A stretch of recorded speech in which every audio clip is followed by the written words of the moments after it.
everybody. It's Rob and Peg, Rainy Day People, if you remember us. Today we are in Willamette National Forest in northeast, kind of central Oregon, about an hour and a half from Eugene. And we love it. This is completely off-grid. Almost. I mean, you can find it with your iOverlander. Anyway, Bob's got a couple of book reviews for you, and I'm anxious to hear. All right. Try and make this quick as possible. First book we'd like to tell you about it's called The Game of Life and How to Play It by Florence Scovel Shinn, S-H-I-N-N. It was written in the 1920s, and so 100 years ago or so. And it's they call it a prosperity classic. She talks about how to bring prosperity into your life, how to bring positivity into your life. Some of it's spiritual, a lot of it's just learning how to treat people, and so that, treat them as there's a few bugs out here. And it's really, really, really good. I have dog-eared a lot of the sayings in here. And we call them monsters who do that, yes. And so I try to read this every morning, give myself, along with the scriptures, give myself a good positive start on the day.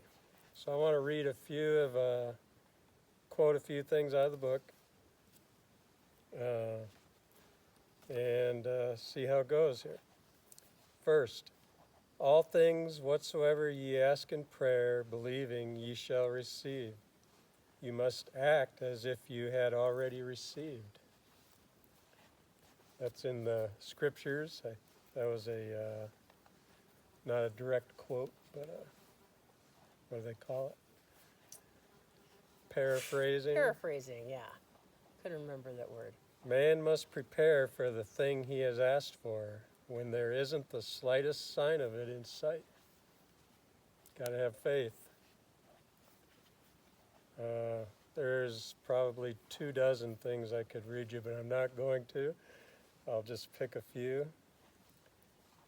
Active faith is the bridge over which man passes to his promised land. The man violates law if he carries a burden, and a burden is an adverse thought or condition.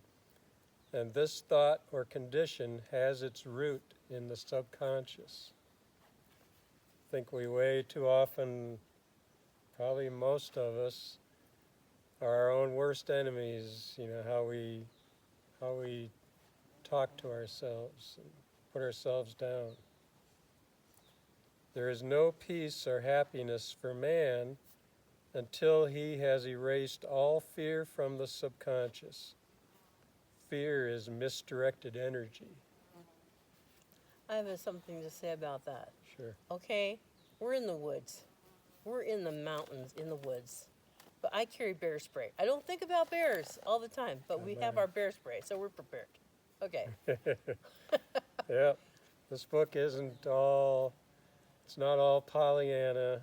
It's not, if you think it, everything's going to come to pass in the way you want. It's still God's will be done. But it's wonderful. Let's see, this is a good one.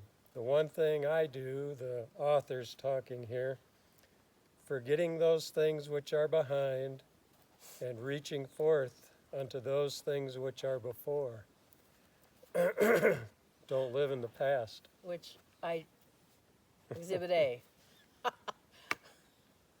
This is one that I need to work on, because I don't think I have that many talents. There is for each man perfect self-expression. There is a place which he is to fill and no one else can fill. Something which he is to do, which no one else can do. It is his destiny.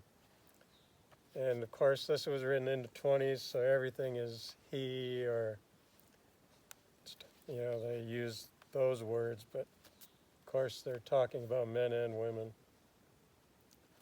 says, he may not have the faintest conception of what it is, for there is possibly some marvelous talent hidden deep within him. I have something to say about that. Rob, was asked at church to be the choir director for our young children. And Bob does not read music and he doesn't sing. He has a nice voice when he uses it, but he doesn't sing. It's not his thing to do. And to get up in front of a group of 3 to 10-year-olds And the adults in the room. and the adults in the room, trying to get them to sing, was, when he was asked to do that, he actually laughed in their face. And it was, our family was we thought it was pretty hilarious. I but wasn't laughing at the person who No. asked me. No, he was laughing at their request Yeah. to be in that position. And so, but he is such a dedicated trier, he wants so badly to do whatever he does right that, everyone was supporting him. And he did a great job, and everybody just loved him, and it was great. So, And I did learn to love that calling. It stretched me for sure. Here's how she finishes the book. Man should make an art of thinking. The master thinker is an artist and is careful to paint only the divine designs upon the canvas of his mind. And he paints those pictures with masterly strokes of power and decision, having perfect faith that there is no power to mar their perfection, and that they shall manifest in his life the ideal made real. All power is given man through right thinking to bring his heaven upon his earth, and this is the goal of the game of life. The simple rules are fearless faith, non-resistance, and love. So the game of life and how to play it. Great book. Second one, you have something else? yeah, I mentioned this earlier, but it's the cast your bread upon the water. It's like paying your tithing, or a 10%, or whatever you give out comes back to you. And this is not a religious channel, but as you can tell, we lean toward that. Some people call it a higher power, whatever. But we have had opportunities in the past because people have been kind and generous with us.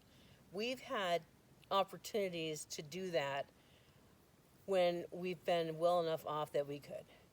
And so an occasion came up for that while we've been on our trip. And it was kind of a stretch for us to do this. And it turned out that we got to about our 5th campsite, and it was right after we had done that.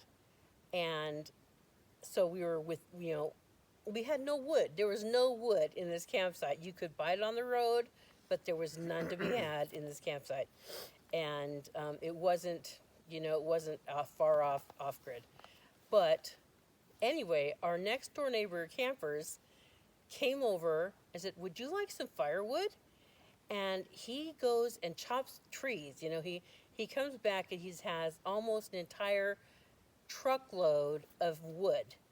And and I was saying, I don't know what a cord of wood looks like, but it was probably a quarter of a cord of wood. It was too much for us to use while we were there. We carried some in our car to the place we are now, which is the Willamette Forest. I think I mentioned that we're in Oregon, and we're leaving it here. There's plenty of wood here, but we're not taking it anywhere else. It was just we helped one person helped us, and that's how it works. And I Yeah. just I thought this was a very important book. Thanks, Peg. That was good. Second book is this is a series, and the first book in this series is called The Little World of Don Camillo, and the one we just finished is the second one, Don Camillo and His Flock, written by Giovanni Gareschi. And there's about 8 books in this series, and we're hoping to read them all soon. But these books are basically about a Catholic priest. His name is Don Camillo, and he's a Catholic priest in a very tiny Italian village. Right after the war, most of these books take place.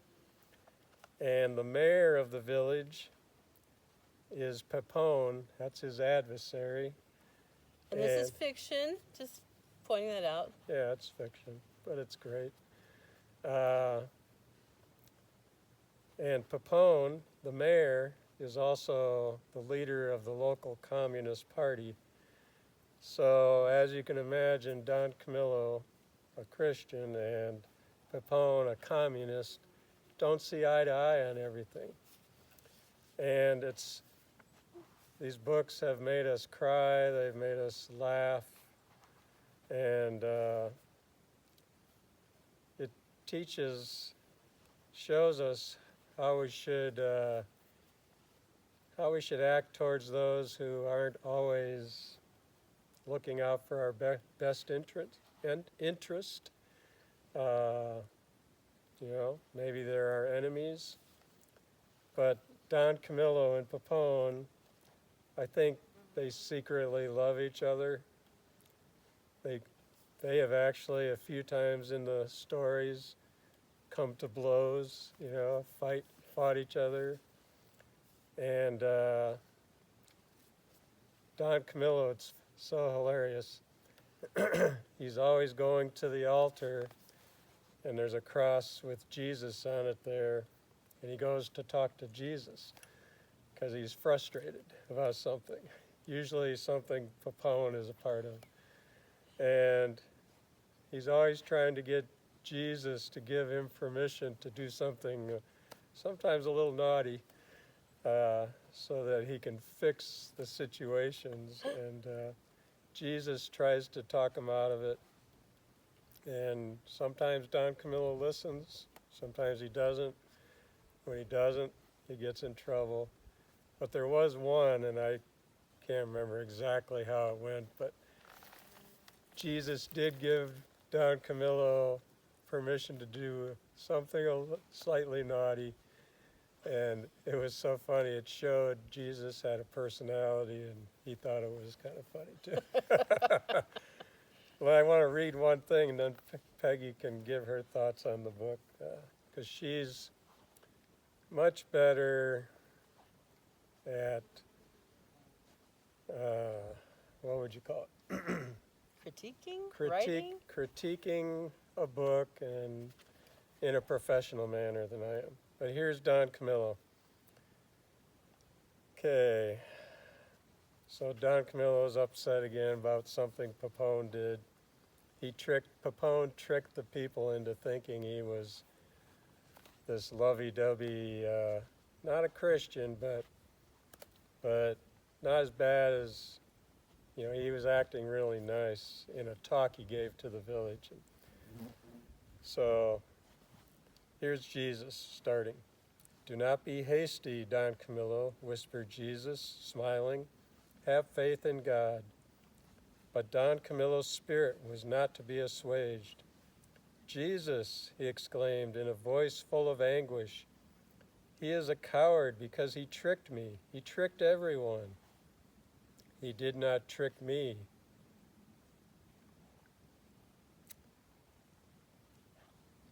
Don Camillo.